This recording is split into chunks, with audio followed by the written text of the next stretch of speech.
tadi mau pinjam ke apa namanya? Pinjam ke PU. Pinjam cuma ada 3 atau 4. Teman-teman aja.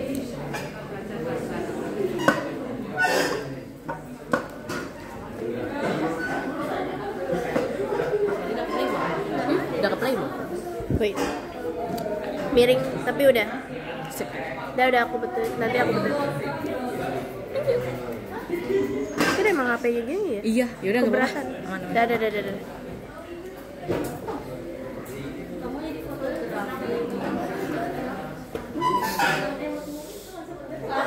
Karena emat. Ya. Ini lah gue yang penting. Gak miring kan? Enggak.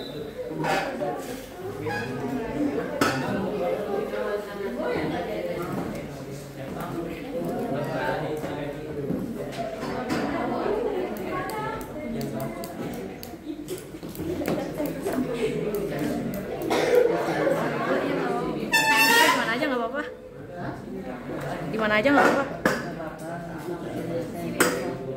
Sip.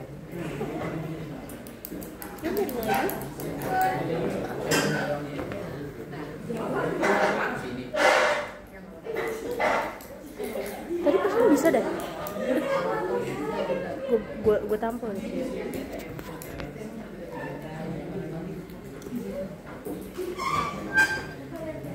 Oke teman-teman, mohon perhatiannya ya, nanti mohon kerjasamanya. Kalau misalnya kita sudah melakukan presentasi, teman-teman diharapkan bisa menyimak dengan baik ya, sehingga nanti kalau dibuka sesi tanya jawab, diharapkan yang ditanyakan tidak keluar dari materi yang kami presentasikan. Boleh teman-teman dibuka dulu di grup PPT dari kelompok 1. Oke.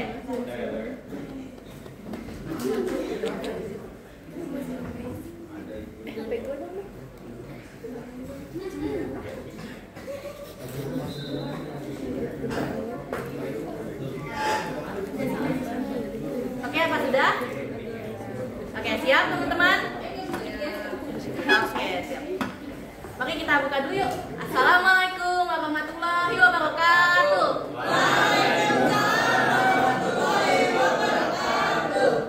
Selamat siang, salam sejahtera untuk kita semua. Om Swastiastu, Namo Buddhaya, salam kebajikan. Oke, terima kasih banyak untuk Bu Sundarwati karena telah memberikan kesempatan bagi kelompok 1 untuk maju dan memaparkan presentasi berikut ini. Oke teman-teman, sebelum kita mulai, coba deh teman-teman bayangin kalian lagi ada di laboratorium kayak sekarang ini, tapi kalian sedang melakukan eksperimen yang seru. Tiba-tiba pengukuran yang kalian lakukan, percobaan yang kalian lakukan itu datanya nggak akurat, nggak konsisten, terus hasilnya nggak bisa dipertanggungjawabkan bener apa enggak. Gimana tuh rasanya? Pastinya bingung kan? Nah, oke teman-teman, itulah mengapa kita membutuhkan yang namanya pengukuran dalam ilmu kerja ilmiah. Oke, sekarang teman-teman, aku mau kalian lihat di slide nomor 3. Boleh? Ayo kita baca bareng-bareng dari yang paling atas ya. Oke, 1, 2, 3. Pengukuran dalam kerja ilmiah. Apa itu pengukuran? Pengukuran adalah proses perbandingan suatu masalah fisika dengan standar yang ditetapkan. Oke, mantap. Lalu selanjutnya slide 4. Tujuannya 1, 2, 3. Ayo. Tujuannya supaya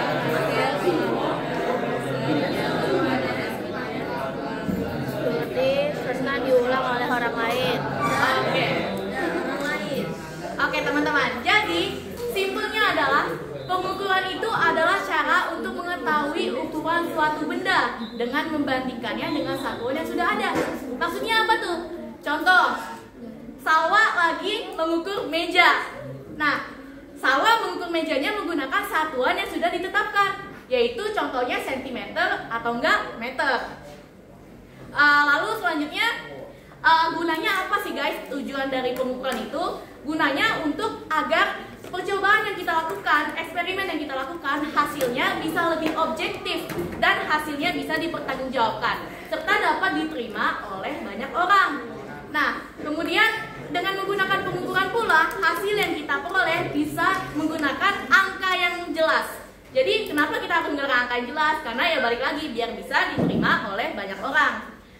Jadi sehingga pun orang lain bisa melakukan pengukuran yang sama. Maksudnya gimana? Contohnya, Kasya bilang meja itu panjangnya 1 meter. Nah, orang lain pun yang melakukan pengukuran akan mendapatkan hasil yang sama dengan Kasya. Nah, oke, selanjutnya kita ke slide berikutnya, teman-teman. Di sini di slide kelima ya, kita dapat melihat contoh pengukuran dalam fisika. Nah, setiap besaran fisika itu diukur menggunakan alat ukur tertentu dan dengan menggunakan satuan yang sudah ditetapkan. Karena dengan begitu kita dapat menghasilkan hasil yang konsisten dan tentu saja akurat. Itu namanya satuan sistem internasional ya, SI, dan akan dibacakan oleh teman kita nih, Adit dan Billy. Panjang diukur pakai penggaris atau jangka sorong, satuannya berupa meter atau f. Contohnya saat mengukur panjang meja atau buku. Yang kedua adalah massa, diukur dengan neraca, satuannya kilogram atau kg. Misalnya mengukur berat badan atau massa buah. Tiga adalah waktu, alat ukurnya berupa jam atau stopwatch, satuannya second s. Digunakan untuk mengukur durasi suatu kegiatan. Yang keempat itu adalah suhu. Ukurnya menggunakan termometer, satuannya itu Kelvin atau K. Meskipun kita biasa mengetahui itu pakai Celsius suhu, tetapi dalam fisika biasanya kita pakai Kelvin. Yang kelima ada arus listrik. Alat ukurnya ampere meter, satuannya itu ampere. Ini buat mengukur kuat arus listrik di suatu rangkaian. Yang keenam ada gaya, diukur dengan dinamometer, satuannya itu Newton. Contohnya untuk mengukur gaya tarik atau dorong suatu benda. Jadi teman-teman, kalau kita mau melakukan pengukuran, mau itu mengukur objek ataupun sebuah fenomena fisika, itu menggunakan alat ukur.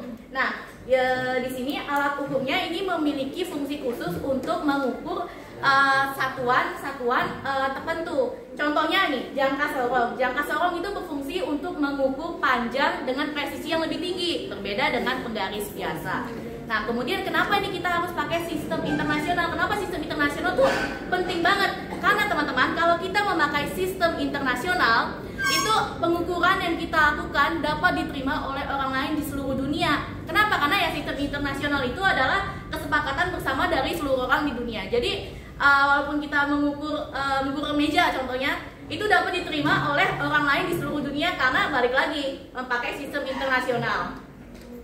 Nah, oke, selanjutnya hakikat ilmu fisika. Selanjutnya itu ada hakikat ilmu fisika.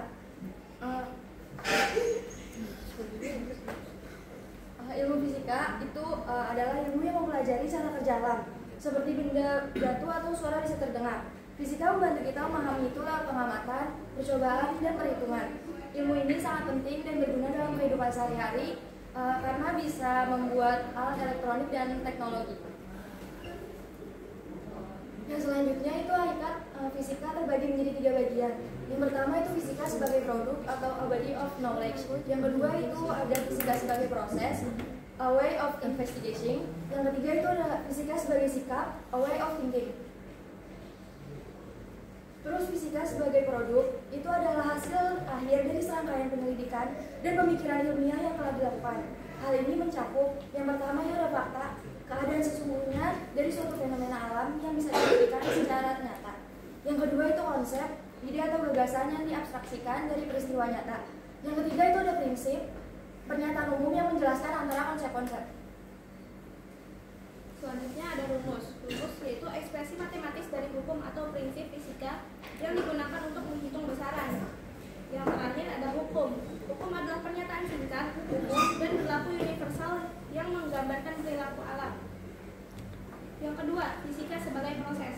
Fisika bukan hanya tentang apa yang kita tahu, tetapi juga bagaimana kita mendapatkan pengetahuan itu. Ini melibatkan metode ilmiah, yaitu serangkaian langkah sistematis untuk memecahkan masalah atau pertanyaan ilmiah. Tapi fisika sebagai proses itu bukan hanya sekumpulan rumus atau teori, tapi cara kita untuk memahami alam semesta. Contohnya misalkan Isaac Newton yang melakukan observasi kenapa apel bisa jatuh ke tanah. Nah, dari situ muncul pertanyaan-pertanyaan ilmiah, lalu dikaitkan dengan benda langit. Jika hasilnya konsisten dan bisa dijelaskan secara matematis, maka itu sudah bisa dibuat konsepnya. dan teorinya. Yang ketiga, fisika sebagai sikap. Fisika membutuhkan sikap ilmiah yang baik, seperti rasa ingin tahu, objektif, jujur, terbuka, dan mau bekerja sama dalam proses penelitian dan pembelajaran. Oke, selanjutnya di sini saya akan menjelaskan metode ilmiah. Sebelumnya udah pada tahu metode ilmiah itu apa? Jadi metode ilmiah itu kayak suatu proses atau penelitian yang secara logis. Jadi hasilnya udah pasti logis gitu, bukan sekedar kayak oh ini pendapat saya gitu. Ya harus objektif. Ya. Jadi yang pertama itu ada observasi atau pengamatan. Jadi kalian kayak misalnya contohnya ini penghapus. Kalian ngamatin kenapa penghapus itu bisa jatuh kan? Yang semuanya pengamatan gitu. Terus contohnya kayak melihat apel jatuh dari pohon itu kalian amatin, terus nanti kalian ada pertanyaan kan kayak kok apel itu bisa jatuh. Nah, ini kita lanjut kedua itu merumuskan masalah. Yang tadi aku udah bilang itu membuat pertanyaan kayak kenapa apelnya bisa jatuh, kenapa penghapus bisa jatuh, kenapa kalau kertas sama apel pas dijatuhkan itu malah apel duluan yang jatuh kayak gitu. Lalu ketiga itu membuat hipotesis. Jadi setelah ada pertanyaan pasti ada jawaban sementara yaitu hipotesis. Jadi kalau misalnya kan tadi penghapus jatuh itu awalnya hipotesisnya penghapus itu jatuh karena ada daya tarik gravitasi kan. Nah, hipotesis itu nggak selalu benar ya, namanya juga Dugaan sementara. iya, dugaan sementara, jawaban sementara gitu. Lalu berikutnya yang pasti kita melakukan percobaan atau eksperimen untuk membuktikan hipotesis yang tadi kan. Jadi kayak tadi aku bilang kayak kenapa kertas sama apel itu pas dijatuhkan pada bareng nih ya posisinya dengan tinggi yang sama, itu kenapa apel duluan jatuh? Itu pasti dihitung dari masanya atau jarak tingginya juga kan. Nah, yang kelima itu mengumpulkan dan menganalisis data. Jadi setelah dilakukan eksperimen ditulis datanya apel jatuhnya dari ketinggian berapa, kecepatannya berapa, dan kertas juga berapa, dan apa yang mempengaruhinya. Lalu berikutnya itu yang 6 itu membuat kesimpulan. Nah, setelah melakukan eksperimen terus datanya dicatat, kalian bisa bikin kesimpulan. Misalnya kenapa kertas jatuhnya lebih lama daripada apel? Karena masa dari kertas itu lebih ringan dibandingkan apel. Yang terakhir yaitu publikasi atau replikasi. Jadi setelah kalian udah punya data, udah kesimpulan, tinggal kalian presentasikan kepada teman-teman atau guru kalian. Lalu yang berikutnya itu keselamatan kerja di laboratorium. Kenapa ini penting?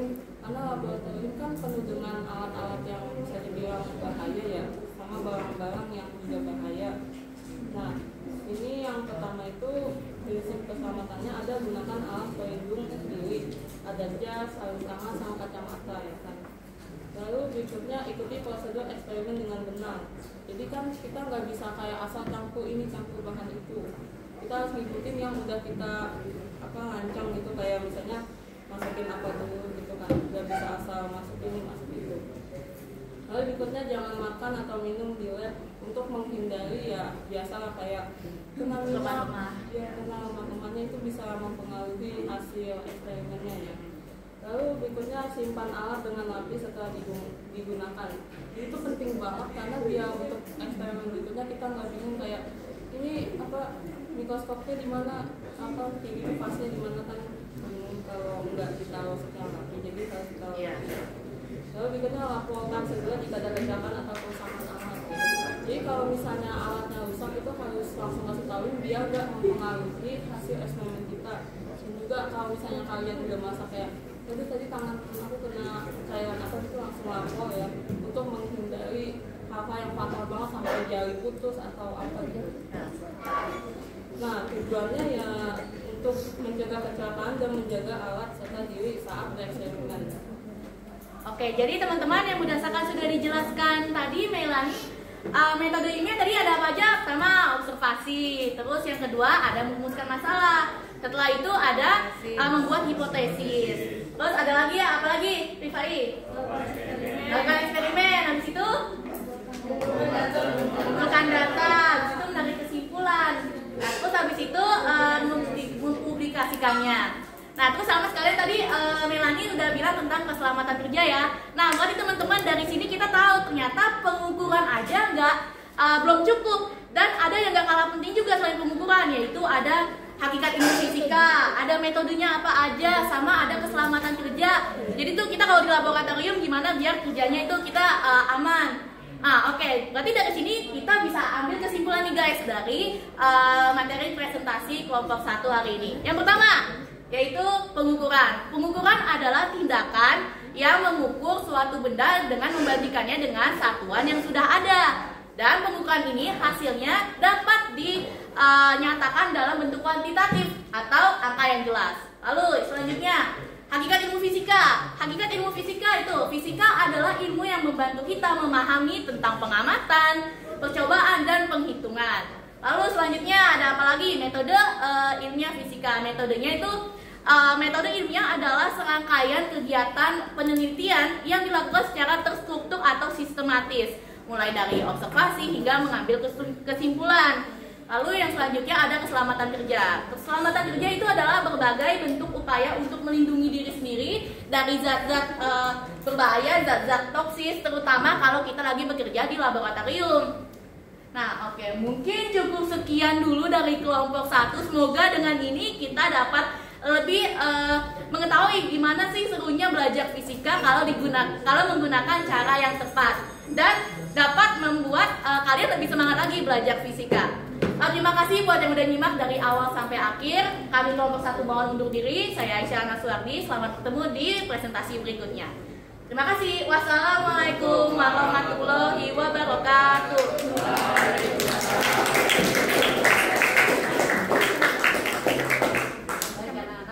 Dijelaskan ya tentang pengukuran hakikat fisika, kemudian sampai pada apa tadi masih direkam. Keselamatan kerja di laboratorium yang sudah cukup jelas. Nah, apakah anak-anak ada pertanyaan? Ada nggak? Nah, ada 2. Silakan untuk bertanya ya. Coba dulu aja. Kalau misal kita di keadaan darurat, terus kita mau mengukur sesuatu tapi nggak ada alat ukurnya, ada alternatif lain nggak? Oke, dari teman-teman mungkin ada yang mau menjawab? Oke, kalau gitu. Tadi pertanyaannya apa? Bisa diulang tidak? Kalau misal ada keadaan darurat, terus kita mau ukur sesuatu gitu, tapi kita nggak punya alat ukur. Oh iya. Gimana? Sebenarnya bisa aja sih pakai alat ukur seadanya. Kalau misalnya lagi nggak ada banget alat bantunya, kayak mau ukur sesuatu tapi nggak ada penggarisnya, itu kita bisa menggunakan alat yang ada di sekitar kita. Tapi asal patokannya satuannya itu jelas. Contohnya kayak kertas HVS. Kertas HVS yang A4 itu tahu kan? Nah, itu udah pasti kertas HVS ukurannya 29 cm. Nah, itu kita bisa gunakan. Tapi ya semakin nggak presisi alatnya, hasil yang kita ukur pun pastinya dapat kayak lebih nggak pasti. Jadi yang paling benar itu ya, kita harus punya alat bantu kalau mau pengukuran yang kita hasilkan itu lebih akurat dan lebih dapat dipercaya. Begitu. Udah. Makasih. Iya. Aku mau nanya, tadi kan di metode ilmiah kalian semua sebutin cara-caranya. Terus aku mau nanya, kenapa kita harus melakukan sebuah metode ilmiah secara berurutan? Bukankah akhirnya kita akan tetap mendapatkan hasil yang sama? Boleh mau dijawab? Izin ya, jadi itu apa tadi pertanyaannya? Kenapa kita harus melakukan sebuah metode ilmiah secara berurutan? Bukankah akhirnya kita akan tetap mendapatkan hasil yang sama? Nah, ini metode ilmiah itu lebih ke prosesnya sih ya. Meski hasilnya sama, tapi kita lihat prosesnya. Bisa aja pas prosesnya dibalik ada tahap yang diubah, itu hasilnya bisa beda, ada yang sama. Jadi metode ilmiah itu kita lebih ke lihat prosesnya gitu. Iya. Kenapa kita harus melakukan secara bersusun? Bersusun. Iya. Agar mendapatkan hasilnya itu apa yang secara logika, nggak asal-asal gitu. Meskipun acak-acakan kan kita juga ngikutin caranya, meskipun kita nggak bersusun dari atas sampai bawah, hasilnya tetap sama. kenapa jadi kita harus melakukan metode ilmiah secara bersusun. Oke, boleh mungkin aku bantu jawab dulu.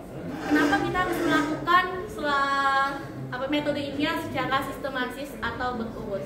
Karena kita kalau mau melakukan sesuatu, jangan langsung melakukan eksperimennya dulu tanpa melakukan observasi. Jadi observasi itu adalah sebuah tindakan untuk kita mengetahui apa nih rumusan masalahnya, kita mau melakukan apa. Karena kalau misalnya kita nggak observasi, tiba-tiba ujuk-ujuk langsung melakukan eksperimen, itu nanti hasilnya kita aja nggak tahu yang mau diobservasi itu apa, masa mau melakukan. Jadi kita harus melakukannya secara sistematis. Kita lihat dulu ini lingkungannya gimana. Kalau kita observasi tempat, ya lingkungannya gimana, ada apa aja, masalahnya apa, baru kita bisa melakukan eksperimen. Nah, nanti eksperimennya kita kumpulkan datanya. Kalau udah kumpulkan datanya, kita bisa menarik kesimpulan. Makanya kita harus lakukan sistematis, karena kalau nggak sistematis nggak bakal bisa ngambil data secara akurat, hasilnya pun juga nggak bisa dibilang akurat karena nggak dari awal kita taunya gitu. Oke, cukup? Makasih ya. Iya, sama-sama. Oke, boleh Leoni. Kalau kita ukur meja nih, Apa? kita ukur meja pakai penggaris. Nah, hasil kita sama beda beda gimana? Oh, itu boleh, pertanyaan bagus. Kenapa nih kita udah pakai alat ukur yang sama dan bendanya, objeknya itu juga sama, tapi giliran diukur sama temen hasilnya beda. Nah, itu ada beberapa banyak faktor. Contohnya kayak kesalahan dari kitanya sendiri, kurang fokus, itu bisa disebut sebagai human error begitu. Selain itu ada yang mau nambahin nggak? Mungkin misalnya perbedaan kualitas alatnya. Tapi kalau alatnya sama banget ya, gue makainya aku makainya penggarisnya gitu, jadi gue pakai penggarisnya. Boleh coba diulang lagi mungkin. Tapi kok bisa beda ya kalau misalnya semuanya sama? Ya berarti kalau human Iya, kembalinya ke human error-nya lagi. Kalau kayak yang Leoni bilang, alatnya udah benar-benar sama banget, sama persis, gak ada perbedaan. Alat ukur juga sama persis. Jadi ya balik lagi ke human error. Kalau misalnya nggak ada perbedaan sama sekali ya, kayak Leoni bilang kalau udah sama persis tapi tetap beda, berarti itu ya kesalahan dari manusianya mengukur. Jelas ya. Siapa tadi Leoni ya yang nanya ya? Jelas. Ya. Jadi ibu tambahkan tapi masih sama ya. Jadi kalau percobaan memakai alat yang sama, nanti kalian akan melakukan pengukuran dengan penggaris atau cangkang sarung atau termometer yang sama, alat yang sama. Akan diukur oleh 6 anak, satu kelompok ada 6 anak. Nah, itu mungkin hasilnya itu berbeda-beda ya, karena tadi dikatakan oleh siapa? Aisyah Hana itu human error ya, betul. Setiap anak cara membaca alat ukurnya kan misalnya dengan penggaris. Kalau kalian membaca alat ukur penggaris, misalnya sekalian dibaca di sini, itu harusnya posisi mata itu tegak lurus, ya kan? Tidak boleh nanti membaca itu dari sebelah kanan atau sebelah kiri. Itu yang menyebabkan terjadinya apa? Kesalahan, ya kan? Atau hasilnya tidak sama. Jadi 6 anak itu hasilnya tidak sama. Kenapa? Karena salah membaca alat ukur atau human error tadi, ya kan? Yang tepat itu posisi mata harus tegak lurus dengan skala yang dibaca. Yang dibaca itu skalanya di mana? Posisi mata tegak lurus. Tidak boleh kita membaca dari sebelah agak ke kanan atau agak ke kiri. Itu hasilnya pasti berbeda, ya kan? Kemudian kalau hasilnya berbeda, ya kan, itu salah human error, bisa alatnya, ya kan? Alatnya belum dikalibrasi. Kalibrasi itu apa? Dinolkan. Kalau penggaris nggak perlu dinolkan, tetapi kalau cangkang sarung atau mikrometer skop itu kalian lihat dulu sebelum dipakai apakah skalanya itu udah 0 belum, ya kan? Kalau skalanya 0 nanti udah tergeser-geser, setiap anak pakai berubah, itu menyebabkan adanya hasilnya tidak sama, menyebabkan adanya ketidakpastian pengukuran, itu ya. Jadi harus pertama yang kalian pakai itu kalau penggaris pasti sama, tapi kalau alat yang lain harus namanya dikalibrasi, dinolkan, itu untuk meminimalisir kesalahan. Tapi pada saat kalian melakukan pengukuran, misalnya satu anak mengukur pajak bedah ya dengan mikrometer skop, yang melakukan percobaan cuma 2 anak, yang lainnya mengikut, itu tidak boleh. Harus jujur dan bertanggung jawab, ya kan?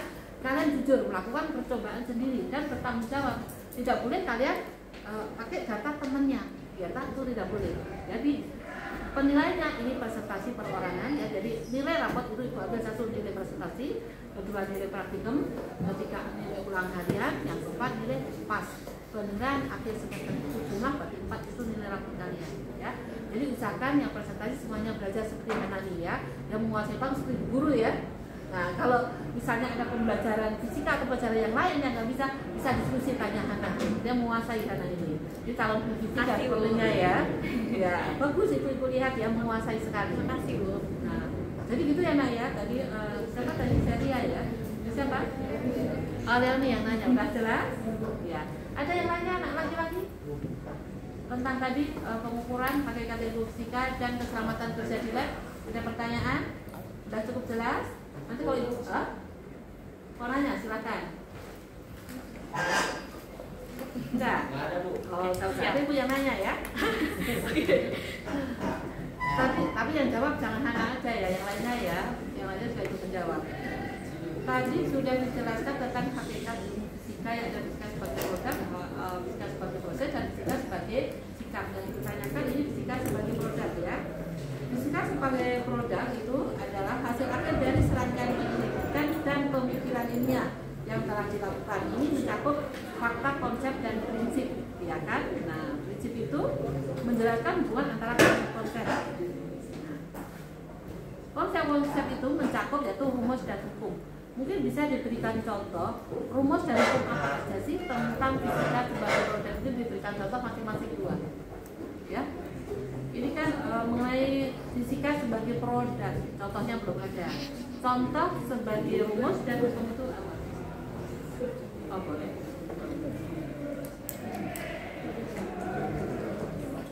Coba ya, bisa jawab.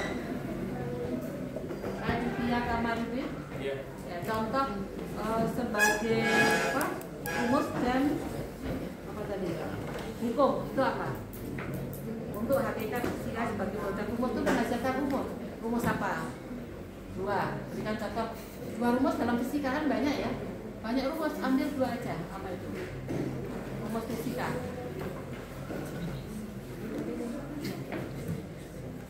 Itu produk. Jadi hakikat fisika.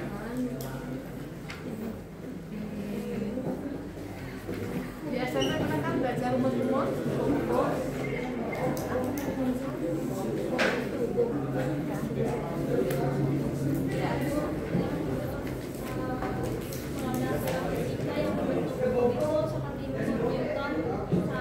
Bisa dituliskan di depan hukum Newton itu kan ada 3. Hukum Newton coba tuliskan di depan hukum Newton seperti apa? Ada spidol nggak? Oh spidol ada. Hukum Newton seperti apa?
Malu kenapa? Sujud ya.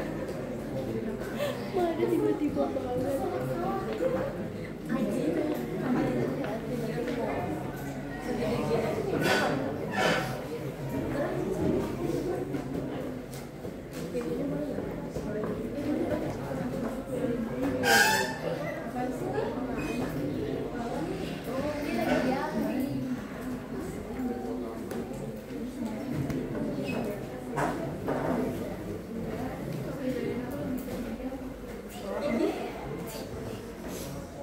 Dijelaskan mungkin ya.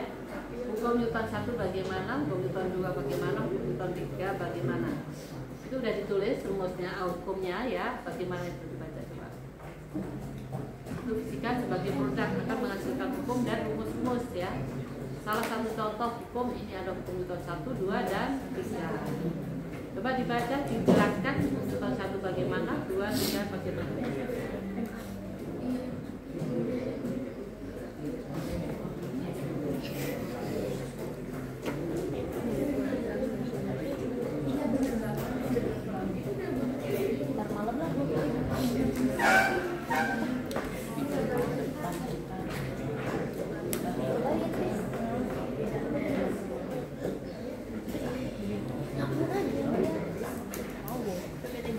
Udah, pertanyaan lu kan sebenarnya nggak Tinggal ngejawab. dibaca aja nih, udah betul. Sebenarnya kalau beneran kepepet Hukumnya, nggak ada alat, Dibaca dia masih dari nyebut pakai alat. Itu Iya hukum makanya. rumus itu. Harusnya lu sanggah lagi.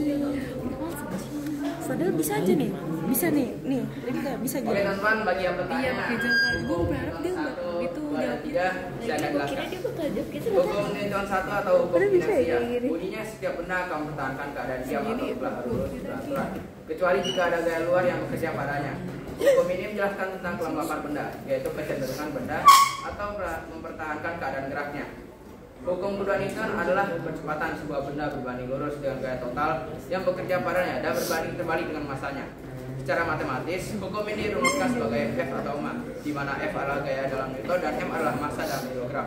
Dalam A adalah percepatan dalam meter per detik. Hukum Newton ketiga.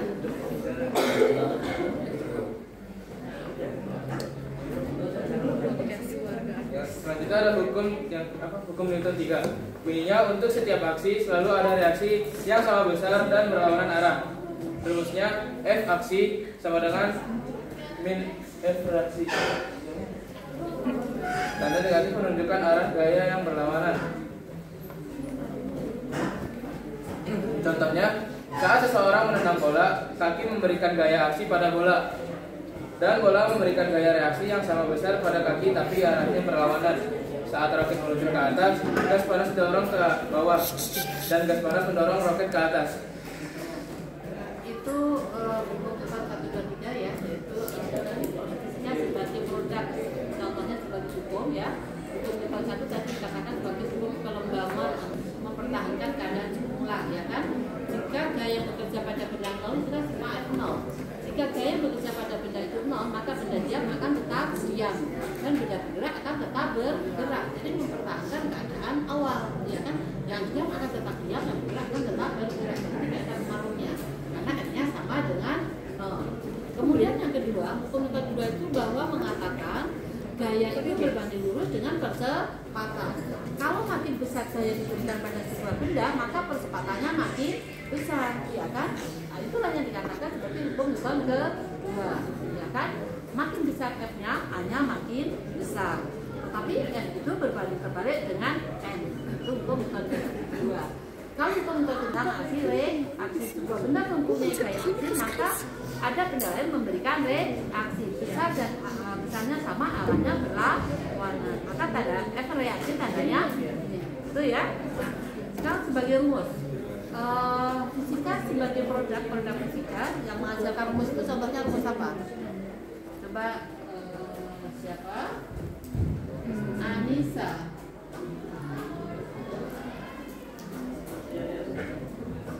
Fisika sebagai rumus fisikanya banyak, kan contoh ibu dua.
Nah, kalau soal ini satuannya 6 Joule ya.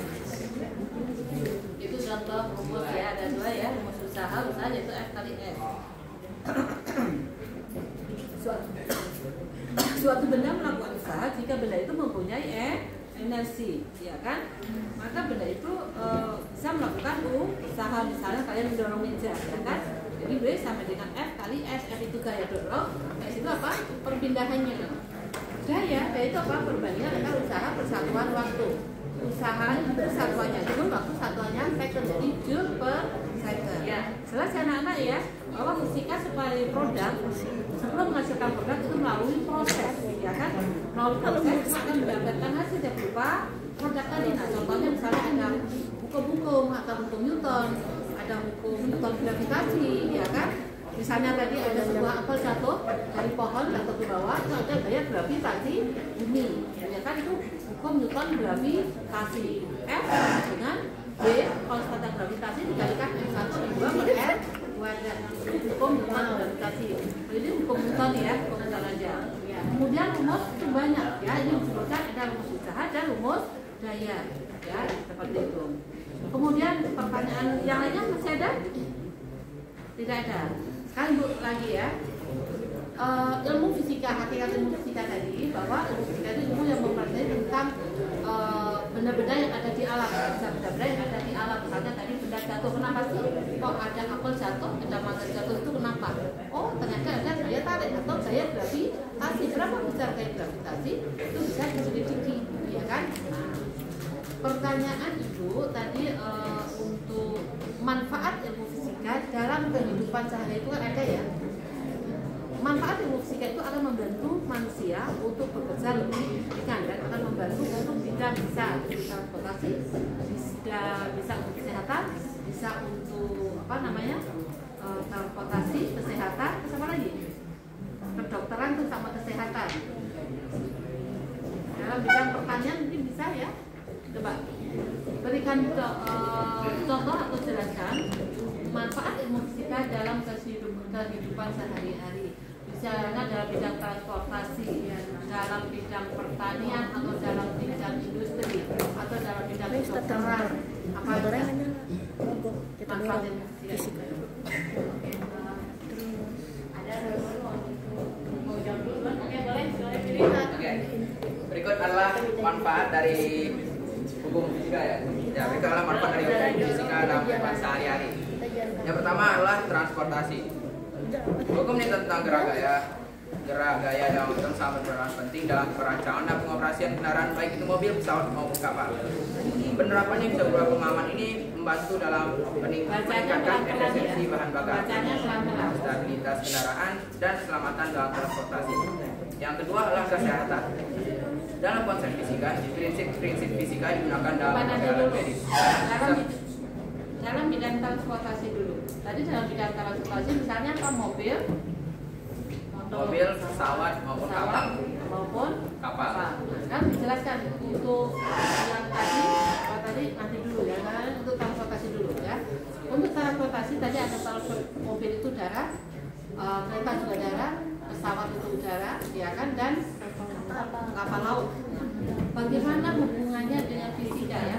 Mobil, pesawat, kapal itu hubungannya dengan fisika bagaimana? Coba dihubungkan dengan itu emang ada hubungannya. Tapi hubungannya seperti apa? Lihat dari skemanya. Hubungannya kayak mobil, motor, pesawat itu ada hubungannya dengan fisika guys, makanya dia bisa jalan dan mengantar kita kemana-mana. Nah, dengan hukum fisika juga seperti tadi transportasi motor, mobil, pesawat itu bisa seimbang, jadinya jatuh. Terus selain itu contoh dalam kehidupan sehari-hari fisika itu untuk membuat bangunan juga bisa, jadi membantu para arsitek untuk menghitung, mengukur. Jadinya sangat berguna sekali hukum fisika untuk para arsitek mengukur bangunan sehingga akurat dan membuat bangunan yang kokoh dan tidak jatuh. Terus contoh lagi dalam kehidupan sehari-hari hukum fisika dalam bidang kesehatan juga bisa, sama bidang teknologi Ibu. Kayak contohnya TV, handphone, kulkas. Perhatikan jangan ngobrol sendiri-sendiri ya. Oke, siap. Masih ada? Boleh mau di. Tadi hubungannya antara mobil ya, tadi bisa berjalan, bisa menggerakkan, sehingga bisa mengangkut kalian ke sekolah sampai ke sekolah. Iya. Nah itu semua kan kenapa sih ya mobil? Kalau mobil kalian perhatikan, ya itu video dari fisika apanya ya? Coba lebih spesifik lagi, mobil, pesawat, dan kapal laut tadi. Itu ada hubungannya dengan ilmu fisika. Yang mana? Kamu ambil yang mana?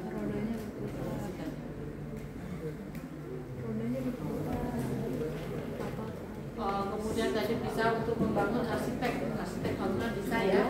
Jadi untuk mengukur kekuatan gedung berapa, ya kan? Jadi ketahanannya berapa, besi ukurannya berapa, bahan aksesnya, semennya itu ada juga, ya kan? Nanti Kalau ini nyangkutnya apa? Energi fisika apa? Materi fisika. Ini coba jawabannya berbeda. Maksudnya energi hubungan mobil dalam hukum fisika itu hukum Newton menjelaskan bagaimana gaya mempengaruhi gerak. Manfaatnya didesain mobil dan motor jadi lebih stabil. Pengereman mobil pakai sistem ABS berdasarkan prinsip fisika. Helm dan sabuk pengaman dibuat mengikuti hukum inersia agar bisa melindungi tubuh saat kecelakaan. Jadi pakai hukum fisika kita juga bisa pakai sabuk pengaman biar lebih aman. Terus pengereman mobil dan motor itu juga memakai hukum fisika, jadi kita bisa ngerem. Jadi sangat fisika ini ada di mana-mana guys sebenarnya. Sudah jelas ya kalau mobil tadi ya. Tadi ada mobil itu bisa bergerak karena apa ya, ada mesinnya ya. Mesin itu memperlukan bahan bakar akan menggerakkan motor listrik. Motor itu akan memperoleh energi untuk menggerakkan, ya kan, melakukan usaha sehingga motor bisa bergerak. Kalau motor sudah bergerak atau mobil sudah bergerak, ternyata ada roda. Rodanya bagaimana itu? Ada gerigi ya. Gerigi itu fungsinya apa? Supaya pada saat mobil itu berjalan di jalan raya itu tidak selip. Kalau tidak ada gesekan, jadi ada gesekan, maka mobil itu akan berjalan lancar. Tapi kalau roda mobil itu licin, maka yang terjadi apa? Mobil itu akan selip. Ya kan, kenapa? Karena licin, tidak ada gesekan. Jadi fungsi gaya gesek itu supaya mobil itu tidak jatuh. Kan jadi mobil itu berjalan, ya kan? Seperti itu. Itu manfaat dalam bidang kan transportasi darat. Ya. Kalau udara, transportasi udara, gimana? Hubungannya dengan fisika? Kalau udara itu pakai apa sih? Transportasi pakai bis.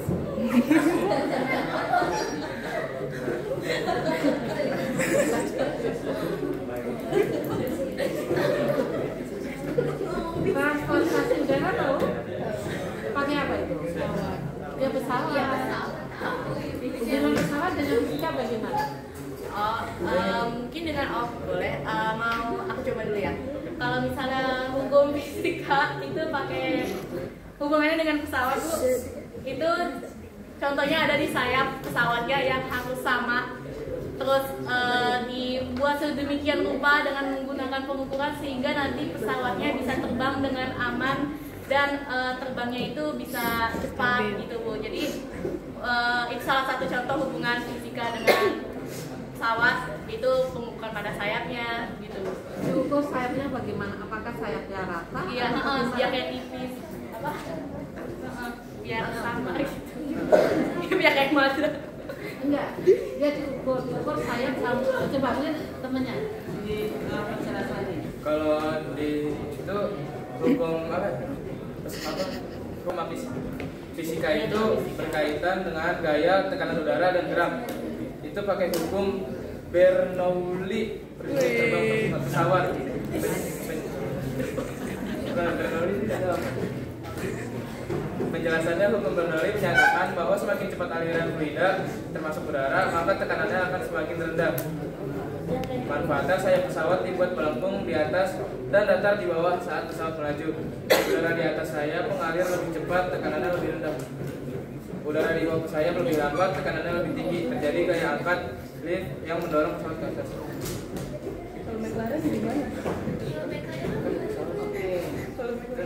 Betul itu kamu jelaskan tadi ya. Kenapa sih kok kecepatan aliran udara, hukum Bernoulli ya? Hukum Bernoulli itu tentang zat cair, zat fluida. Semua zat yang bisa mengalir itu dikatakan sebagai fluida, ya kan? Bisa mengalir apa? Air. Selain air apa? Udara. Maka udara yang mengalir itu dikatakan sebagai fluida, ya kan? Hukum Bernoulli, ya kan? Jadi tadi pesawat bisa bergerak, kemudian ada aliran udara yang di atas tadi dikatakan oleh siapa tadi namanya? Adit ya, bahwa kecepatan aliran ini pesawat bergerak ke depan, maka aliran udara kemana? Ke belakang ya, berlawan arah. Di atas itu kok lebih cepat aliran udara dibandingkan di bawah, kenapa? Adit, betul ya, kecepatan aliran udara di atas itu lebih cepat dibanding di bawah, maka menghasilkan tekanan di udara di atas pesawat itu lebih kecil dibanding tekanan di bawah, maka menyebabkan adanya gaya angkat pesawat terbang. Karena apa? Karena tekanan udara dari bawah itu lebih besar, di atas tekanan itu lebih kecil dibanding tekanan yang di bawah. Jadi udara itu secara alamiah dari luar itu menekan pesawat bergerak ke atas, maka pesawat itu terbang ringan ya, karena gaya angkat pesawat atau perbedaan kecepatan yang menghasilkan perbedaan tekanan. Jadi tekanan udara dari bawah itu lebih besar dibanding tekanan udara di atas pesawat. Itu kan pertanyaan Ibu, kenapa sih kok kecepatan aliran udara di atas badan pesawat atau di atas sayap pesawat itu lebih besar dibanding kecepatan aliran di bawah? Kenapa, Adit? Betul, jawabannya udah betul semua. Cuma ditanyakan itu ya.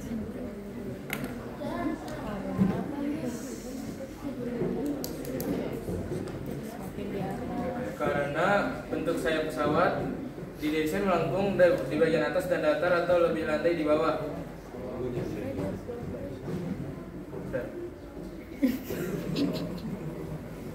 Sudah? Di desain melengkung di bagian atas, jadi dia bagian atas melengkung ini, di bagian bawah datar. Ya. Kalau kalian lihat pesawat bagian atasnya bagaimana? Melengkung. Aerodinamis. Bawahnya bagaimana? Datar. Nah, kalau melengkung, ini pesawat ini kan melengkung ya, agak melengkung ya. Nah, maka kalau pesawat bergerak ke depan, ini udara bergerak ke belakang. Karena ini melengkung menghasilkan kerapatan. Jadi aliran udara itu makin rapat. Kalau makin rapat berarti kecepatan aliran udaranya itu makin cepat ya. Jadi aliran udara makin cepat itu karena bentuknya itu aerodinamis, bentuk badan pesawat maupun sayap pesawat itu tadi dikatakan oleh anak didesain sedemikian rupa. Didesainnya seperti apa? Ya itu dibuat melengkung, ya kan? Jadi sayap maupun badan itu dibuat melengkung agar aliran udara di atas pesawat itu lebih besar dibanding di bawah. Kalau aliran udara besar maka akan menghasilkan tekanan yang kecil. Aliran yang standar yang di bawah itu akan menghasilkan tekanan yang besar. Nah, itulah yang dikatakan sebagai gaya angkat pesawat terbang yang dibuat dari luar, bukan dari mesin. Di dalam mesin itu bisa menggerakkan pesawat bergerak ke depan, ada ke atas, tapi lebih dominan tentu karena ada gaya angkat oleh udara di luar.